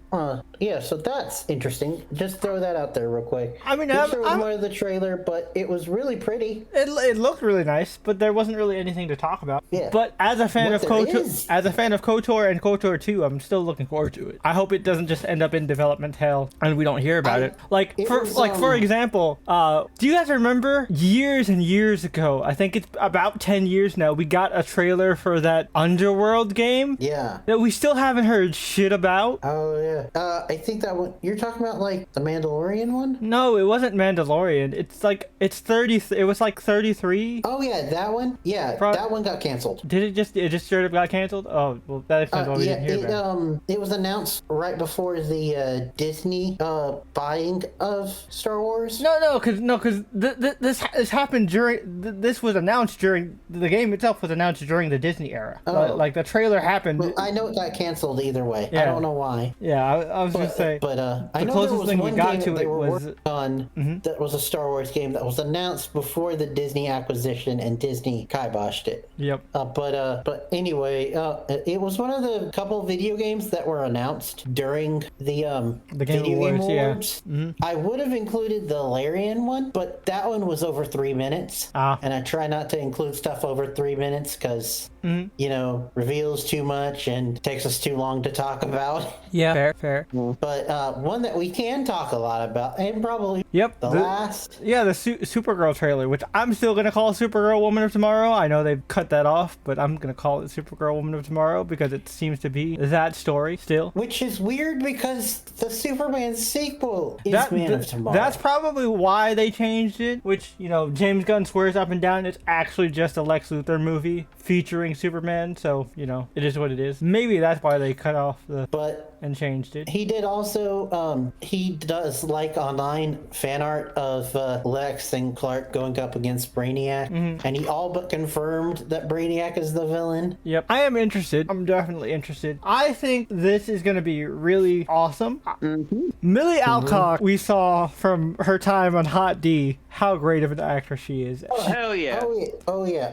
James Gunn has even said, I don't know if you heard about casting with her, is he said that when they were just in the script phase of Supergirl, he was watching Hot D and he was like, you know that girl right there would make a really good Supergirl, but there's no way we can get her. And then lo and behold, guess who auditions? Yep. So here's the thing about Supergirl Woman of Tomorrow. What a lot of people don't get about Kara as a character is that Kara has a lot of emotional depth. Most people were introduced to Kara through the DCAU Timverse stuff, or the Supergirl TV show, or Superman Batman Apocalypse, and that show all shows different facets of Kara as a character and her having to grow up on Earth. But the thing that Supergirl Woman of Tomorrow addresses that has rarely been discussed is that the emotional turmoil and distress that she's gone through, because Kara is older than Cal. She is a whole 16 years older than Cal. She experienced the whole life on Krypton, and not only that,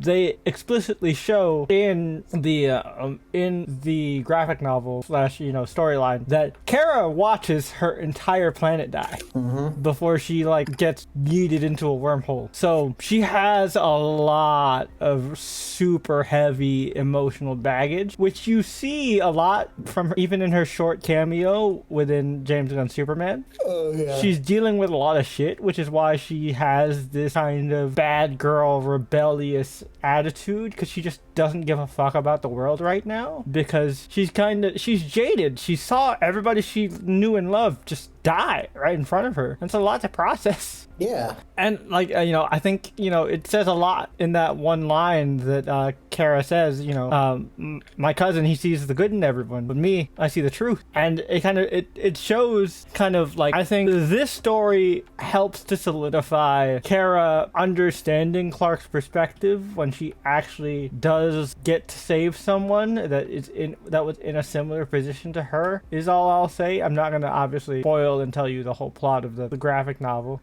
but it's that this whole thing is just true grit in space. Tom King, who is the writer of the original graphic novel, and I believe helped write the script for the movie as well, straight up said, yeah, this is just true grit in space, and I'm excited to see Supergirl in true grit in space. What about you guys? Thoughts on the Supergirl trailer? I really liked it. I haven't read the graphic novel, but I really did enjoy her cameo in Superman, and I'm really happy to see the whole movie. It looks intense, good, and I'm excited. I wish we got to see more of Lobo. I also hope that this gives us more lore on Krypton, which I'm sure it will, which will clear up the whole misconception about the message, which I'm still holding on to my theory. And Millie did confirm in an interview recently that David Cornsweet is in the movie. That makes sense. And she said that there is a scene where they're speaking Kryptonese. Oh, cool. Or Kryptonian? No, Kryptonese is the name of the language. Okay. You were right. Tony, how about you? What you think of the Supergirl trailer? I don't know. Is Tony AFK? He's not muted, so I don't know. Might be. Okay, maybe he's AFK. We'll come back to him later. We'll ask when he reappears. But I guess for now, until we get loop back to Tony for his Supergirl thoughts, that's it for trailer talk. All right, now it is time for our main event, our discussion of what Wake Up Dead Man, a Knives Out story. I'm glad I wrote that down after I got the title in. This was really good. I actually think this might be my favorite of the three. For me, I would say it goes in order 3, 1, 2. I think the second one is really good, but I don't know. The first one just has a little bit more charm to it. Oh yeah, indeed.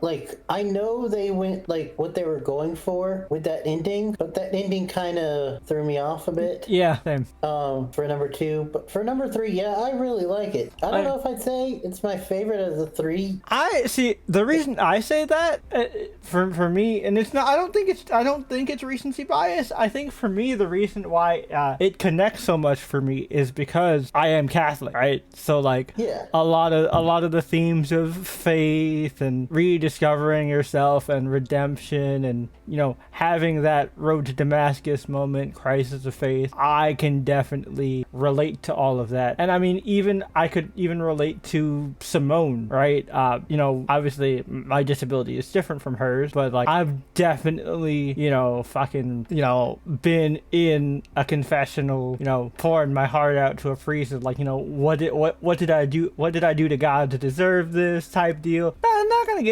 gonna get super personal, but like I totally get it. And like wanting to believe in something and like the power of faith, these themes it really resonated with me personally, and I especially like really enjoy the character of Father Judd, and he himself I think really kind of represents the ideals of a good holy man, and what you would look for in a man of the cloth. So like I don't know, it really resonated with me. That's why I think personally for me it's my favorite of the 3. But I really liked it. I don't know if so or not, because behind the curtains it's only been 1 day since we've seen it. Yeah. So I don't know for sure, but I will say that it's either my first or second favorite of the series. And I like how each individual one is a mystery, but they're all completely, and it's a different type of mystery each time. Yeah. Like the first one is just classic whodunit. Second one is what would you call it? Like a misdirect. It's a very plot twisty. Like it's one of those ones that has a lot of red herrings and misdirections. I don't know what the exact categorization is for it, but yeah. And I think that's what kind of like lowers the second one on my list personally, is that I feel like it was trying too hard to throw people off. Like we were able to figure out the mystery in the end, but like it wasn't easy. With Knives Out 2, I don't think this is a spoiler, but the like whodunit aspect of it wasn't the focus of the movie. Like the killer was not the focus. It was definitely more of a, again without spoiling it, was more focused on thematic stuff is the most vague way to put it. But speaking of thematics and things like that, I feel like again another big strength of this movie is how well they played to the themes of faith and just kind of belief, both in people and in humanity. Even with Benoit Blanc, who they don't really get into too much detail with this, but we know that he's probably had a complicated relationship with faith. Considering that we did find out in the second film that he's at least bi. Like, I think he has a boyfriend. Yep. Which I gotta say, again, maybe this part is recency biased. I think this is Daniel Craig's best performance as Benoit Blanc. He really goes in. Oh, yeah. Like, especially when he goes into like preacher on the pulpit type mode to kind of gather the crowd together. He really kind of puts on a show in And this like one. his self-introspection moment. Yeah, well, especially like towards the end where he has his own like road to Damascus type thing, and how that plays into everything is really well done. And like, because that's one of the things about this world is they definitely like to like hint at the bigger world at large. And we do find out that ever since the first movie, in universe, Benoit Blanc has become like a celebrity. Yeah, And has even been on Oprah. and The View. Oh, The View. And The View. Oh, yeah, he's been on The View. the- The Oprah Oprah thing was comes up in a different way. it was the book club. Yeah, Oprah has to do with book club related But stuff. he was on The View. Yeah, So we can see, though, that also with this film, like, what that's done to him. And also, we get to see more of Benoit Blanc's character and a bit of his own kind of like personal arrogance with like how he's kind of, he even talks about how he's obsessed with the chase and having that like eureka aha moment, unraveling his, you know, as he says, unraveling his opponent's web and presenting it to everyone. I think that's Yeah. really interesting, and how it contrasts a character like Father Judd, who is kind of trying to remain humble and kind of knows his place in life, knows his purpose, and just wants to do good. And this whole journey is a big test of faith too, which I think I think what really kind of resonated with me, which actually is a really good movie to watch around the holidays, because like, I mean, a lot of people forget, but you know, Christmas is a very much a like a kind of reflective kind of faith-centric time of the year. Oh yeah, especially with like the new year coming up. So yeah, I can totally see that, and this movie was great. Oh yeah, but yeah, Tony, now that you're with us, what were your first impressions of Knives Out? And real quick, what were your thoughts on the Supergirl trailer? I really enjoyed the Supergirl trailer, and with Knives Out, I find locked door mysteries and just mysteries in general very fascinating, just as a way to tell a story. And just the overall themes of this particular mystery and how it kept twisting and turning left us all guessing. Oh, yeah. And I kind of enjoyed that part, you know? And also, I just want to say, like, you guys, you should watch this in a group or with friends, because the three of us had a blast just kind of pausing it throughout and just like, okay, so this is what we got so far. Let's come together. All right, who do we think it is? What are our theories collectively? We had a lot of fun with that type of shit. And then every once in a while, someone would have a brain blast. Yep. And you know, we were actually able to put it together. Like we didn't have to wait for the movie to spell it out for us. We figured it out. In fact, I did not know at the time, but I called it pretty early. Yeah, we got more right than we did wrong. Yeah, we did. I'm proud of us. 3 brain cells is all you need, everybody. Yep. Take that, Batman. But yeah, we had a lot of fun with it. So now that we've given our kind of first impressions and what we thought about it, it's time to get into spoilers. So please go watch the film. Tell us what you thought about it. Were you able to figure out who killed Monsignor Jefferson Wick? Tell us in the video's comment. Do all the usual YouTube stuff. And now we are headed into spoilers. Okay, so yeah, man. Again, Father Judd, what a character. Oh yeah. Oh, yeah. I think this movie, as much as like, you know, Benoit Blanc, you know, Daniel Craig did a lot of heavy lifting here, I think Father Judd was the centerpiece for sure. For sure. Also, I will say that I haven't seen Challengers, but I've heard good things. I think this actor has like a Oh, lot. he's gonna be going places for sure. Yeah. And like, man, like, you know, Rian Johnson has always done a good job in these Knives Out movies to get good performances out of his ensemble cast, but wow, the cast really kind of goes into overdrive here. Like, I mean, Glenn Close alone, holy shit. Oh yeah. There's only one that kind of iffy on, which they did more. That was Mila Kunis. Yeah, Mila Kunis Her kind of just popped in to be an antagonist. Her cop was just like there. Yeah. Yeah. We never really found out anything about her. Yeah, we didn't get anything interesting. She's just the one who called in Benoit Blanc. And also the type of cop that wants to get the arrest. Yep. It's like, nope, I got my man. Don't need any more questions. Yeah. But yeah, everybody else really solid. I also like the other various members of the flock. I found they were very interesting. And you know, Kerry Washington, always great. Kerry Washington, always great. Fucking, you know, Jeremy Renner, aka as we lovingly called him, Dr. Hawkeye. Yeah. Which I reminded these guys that this kind of poses a weird universe question, because in universe, Jeremy Renner exists and Oh. has a line of hot sauces. Well, now we know the Knives Out universe operates on Highlander rules. Yeah. There can only be one. But it also goes to show that if they've ever made any like celebrity like references in the previous films, that they can just show up as a character. Yep. In the future ones, which Which I think is cool. Rain has said that he does want to do more. Like he has said one specific actor that he wants for 4. Oh, which act? The goat, There are several acting goats. Meryl. Oh, okay. Meryl Streep, nice. Yeah, no, anyway- she's definitely one of the goats for sure. I would love to see her. in one Maybe, of those. maybe minus Mila Kunis, which I don't think that it's completely her fault. She just was she wasn't given as much to do as the others. Yeah. Yeah. Like you mentioned, Glenn Close, Kerry Washington, Josh Brolin. Man, Josh Brolin really got in his bag when he got into like full-on sermon mode. Oh yeah. And, obviously there's some blatant, super obvious political context here, but we're not that type of podcast. We're not going to talk about it. But, there's a lot that can be read into that subject, is all we'll say here. But he was great as like this charismatic, maniacal church leader. Like when he has like his breaks. It's really good. You hate the guy because he's such a fucking asshole, but at the same time, you hear him talk and you're like, no, I get it. I get why people flock to the dude. Oh yeah. Whether or not that matches up to certain real life figures that we have to currently deal with right now, it's neither here nor there. Yeah. But Also, Rain has this like him and his like casting directors have like this unique talent of like casting bigger names and smaller names and like blending the two. yeah, like the guy who played yeah. Psy was also like really good, and I hadn't really seen him in much stuff. Yeah. Besides Peaky Blinders. Yeah. And the what's her name? The cellist, Simone. Yep. I don't know if I've seen her in anything. I don't think so either. But yeah, great performance.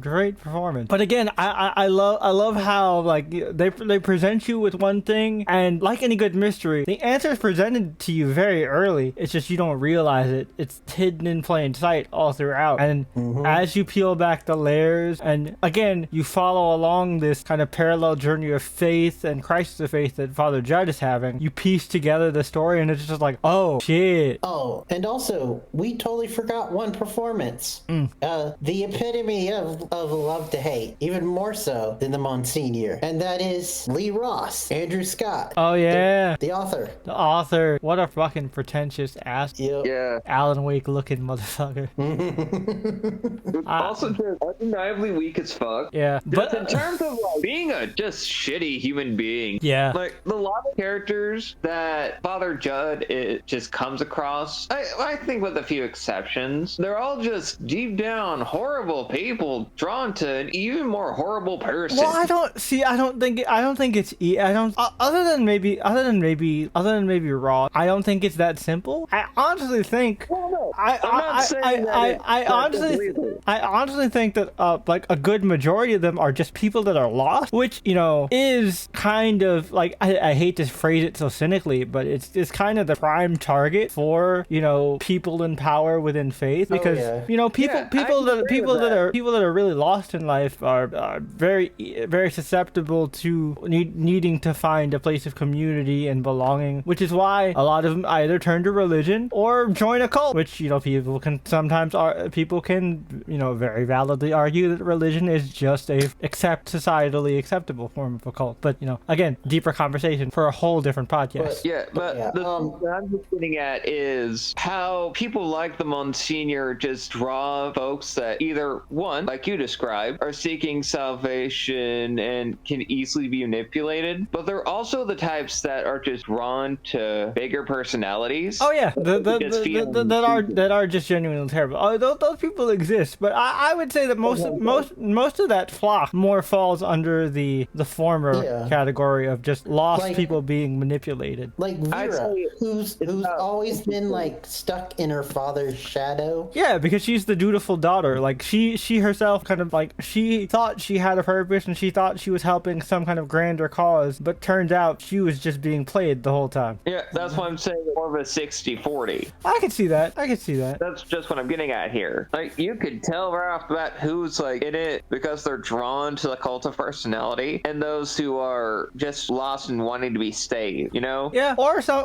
some people they're just looking for an excuse. Like Dr. Hawkeye, I feel like was just looking for an excuse. Oh, absolutely. Yeah. I agree with Dr. that. Hawkeye was either going to find religion or subscribe to a Red Pill podcast. Yep. Yeah. But you talk about like Red Pill podcasts. Also, though, kind of similar a little bit with Psy. But his more is like he do that just for clout chasing. Yeah. Psy is a textbook grifter, and Psy is quite literally just a lesser version of Monsignor Wick. Absolutely. He wishes he could be as charismatic and magnanimous as Monsignor, but he just couldn't do it. So he decided to try and use Monsignor for his own ends. And rightfully so. God says nope, laughs in his face. Yeah, but one thing I can say, at least about this mystery, the red herrings, when they actually pop up for a lot of our suspects, do make the most sense. If we talked about it.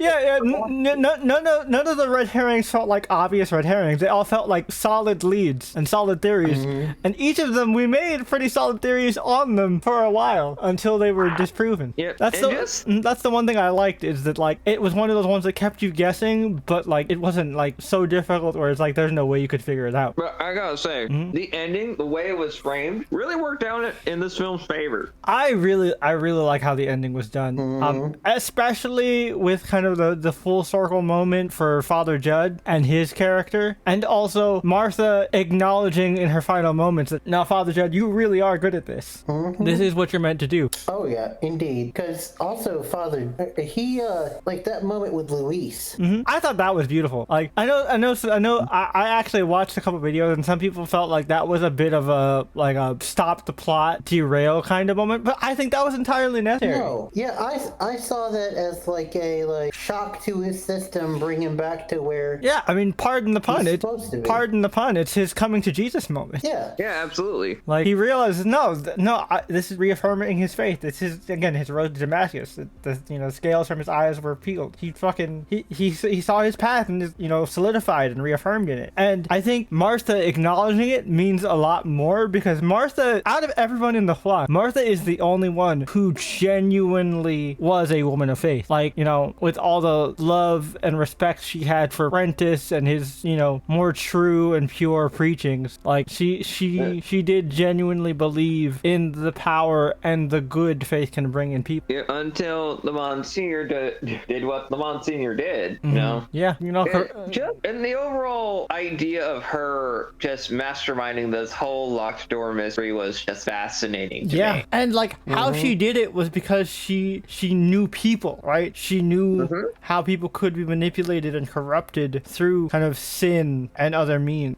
and Samson, the weakness of we humanity. Didn't even talk about poor Samson. The only really good character aside from Father Judd that just got caught in the crossfire. Yeah. Which was the wake up Did it moment all for for Martha. us. Yeah, again, which was the make up moment for Martha, where she was just like, no, this is all wrong. I need to repent. I need to ask forgiveness. Samson didn't deserve this. So that's when things come full circle. That does go to say for like Glenn Close and everything, because we mentioned this before. Like the biggest thing that we were suspecting her is when she let out that cry for when the Monsignor died. But part of the reason that like sticks with you though is, and this is a plus to Glenn Close as an actress, is when she sees that Samson died. You really feel that. Like that caught her off guard. There's a clear difference between like that over the top reaction to Monsignor, which was clearly staged and planned, to the Samson one that genuinely was like, no, God, no, please, not him, kind of thing. Yeah, no, what a fucking performance from Nova Prime. Yeah, also, that indeed. is a cosmic ass church. Yep. Thanos, Nova Prime, Yep. Sandman. Yep. Is Hawkeye there? Hawkeye is a parishioner. Talk about the House of Ideas. Also, and the entire plot was centered around a diamond at the end of the day. Yep. Yep. What a classic mystery trope. I love that. And the fact that in the end nobody got the money from the Yeah, diamond. I love that. Like that the diamond itself stays a mystery at the end in a way. It's hidden away. Yeah.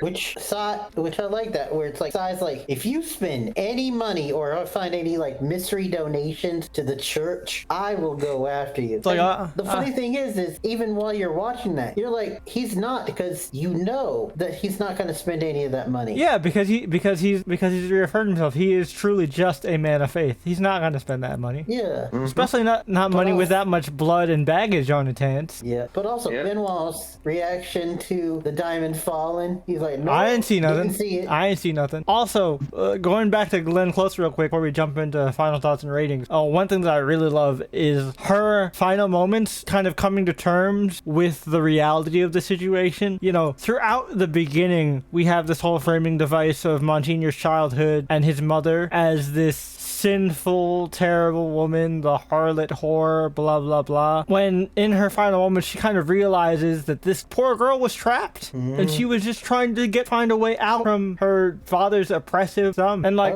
whereas like, of course, you know, Martha sees Prentice as this, you know, holy, could do no wrong father figure. She finally realizes in her final moments, no, this guy who she looked up to and loved so much was a terrible dad, and she was wrong to treat that girl in the way she did. I think part of that is like because she had the veil ripped over her about Monsignor. Because I think she realized, right, is that because the thing is, you know, obviously none of us are parents, but we've watched a lot of TV, and also That you we know of. and shut up, I was having a serious moment, motherfucker. I wasn't even referencing that. Shut up. Yeah, sure, buddy. Sure, whatever. What do you mean by that, Brian? We'll talk about this off camera.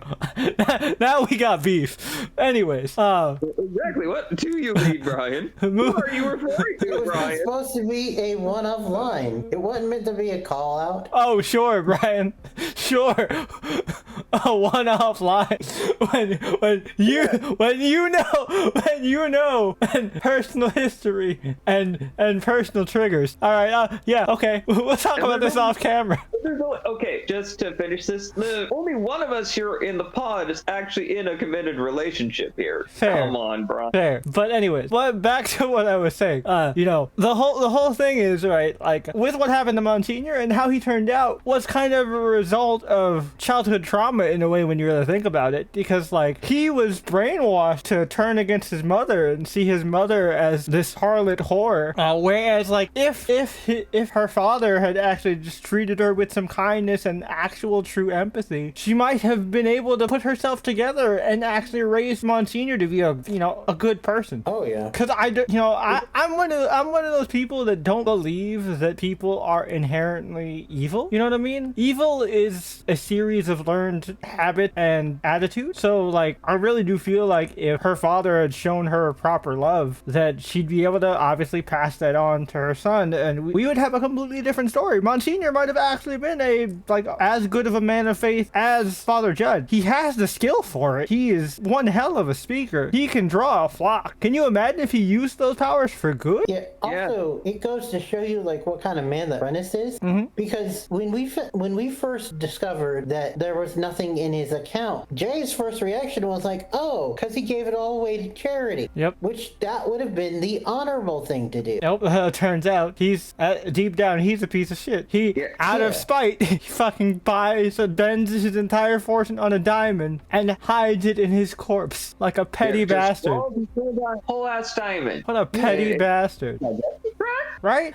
No, again, that's a big question I had. Like you don't have a fucking autopsy and they don't find a diamond in his stomach? Yeah, exactly. I was like, especially if that's the reason why he died. Cause like that's the thing, right? He dies collapsed on the floor of the church. So clearly something weird happened. So like the natural course of action would be to examine that death. So that was, you know, if I have to like do some critiques, that's a huge kind of plot hole for me. Yeah. Cause like if he had died of natural circumstances and then just had the diamond buried with him under secret instructions and then they hid the diamond in the corpse, you know, post-mortem, okay, yeah, makes sense. But he physically swallows the diamond and nobody checks, huh? Yeah. Cause also when you die, you forcibly, not to get graphic, but everything in your body kind of exits after you die. So like how was that not found? Not if you die by choking. Oh yeah, because he choked on that thing. He did choke on it. Pause. But yeah, no, like again, it seems like a big plot hole. Cause like, especially with the daughter, like being so obsessed with finding it, when she found out he died, I don't know, I would have at least asked for an autopsy. Yeah, but apparently, before that could happen, she herself had like passed away. it had like a brain aneurysm, which plot convenience. But like I don't know, man, like that's my only big plot hole. But yeah, overall, I think it was just very solid, very solid. So final thoughts and ratings. I'll go first, then we'll go to Brian, and we'll end with Tony. I'm gonna give it a solid 8.5. I don't think it was great, but I don't think it has enough to elevate it to the 9. I think it was very good. If you're curious, I would give Knives. I would give the second one an 8, and I'd give the first one also an 8.5. So like they're all within the same range for me. So when I say this is the best one, I don't think there's a substantial difference because they're all like very high quality. Yeah. But yeah, I'd give Wake Up Dead Man, a Knives Out story, a Knives Out mystery, 8.5 out of 10. Brian? Okay. Honestly, I think now I don't have the Catholic connection that you do, but still with this movie as a movie itself, I think it is really good. Oh yeah. I just think that for me personally, I know it's been a while, but I think for the first Knives Out, I think I might give it a 9. I was teetering. I was teetering on between 8.5 and 9. Then yeah, the second one an 8, and this one I'd go ahead and say 8.5. Okay. But it's a close race between 3 and 1. Yeah, 3 and 1 are very close for me. Like I think depending on the day and my mood, I would either say 1 or 3 is my favorite. Oh yeah, but it's really hard to talk about because it's a mystery. But for the most part, the performances were great. Plot minus a few hiccups was great, and the music continues. The music was great. The themes were great. Yeah. And the cinematography, like when Benoit Blanc has his moment. I also just love how Martha's death was shot as well. We didn't really talk about it much, but like Martha's death scene was shot very well. Oh, Dude, I agree with that. But yeah, Tony, so final thoughts and rating. Just an 8, and this is the only one that I've seen, so I don't have it to compare. Oh, you it haven't to. seen the other ones? Oh, we gotta fix that at some point. wow. Holy shit, we gotta fix that at some point. They're all on Netflix. We're definitely gonna fix that. and I totally accidentally spoiled who the killer is in one of them because I didn't know that you hadn't watched it. Hopefully he I'll doesn't. probably forget I don't about think he remembers what you said. Okay. Hopefully he doesn't remember what you said. Like I know who the killer is, so I know what you said, but I'm not gonna say it. You only gave me like an actor's name, no character specification. So Yeah, but eh. but like that character. But once you see that actor, you'll know it's that character because it's not heavy. It like that character doesn't wear heavy makeup. He just looks like himself. Like You know what? Just give it a few days. I'll probably forget about it. no, that's fair. Good. That's one of That's fair. That's one of the utilities of Goldfish Brain. But yeah, so it's really good. Yeah, solid all around. Solid all around. Yeah. We actually have not officially decided what we're going to be doing next week for our final episode before we go on a holiday break. So stay tuned. Is all we'll say. Usually this is the part where I transition over to Brian. But we actually haven't officially decided. We are covering TBD. Yep. What we're leaning towards, I will say, is we might check out what was that? The Lana Lang Christmas movie? Because we want to do a holiday themed one as like a holiday special type deal. I think it was Joy to the World. Joy to the World, yeah, and I think that's on Hulu. We will probably check that. We'll check that one out. We did Family Switch last year, so I want to keep that holiday, like at least one holiday themed episode per holiday season. Even though We did a semi-Halloween month post-Halloween, which is hilarious. Yeah. Which, by the way, was totally not on purpose. Yeah, those are all just last minute changes / like audibles, you know.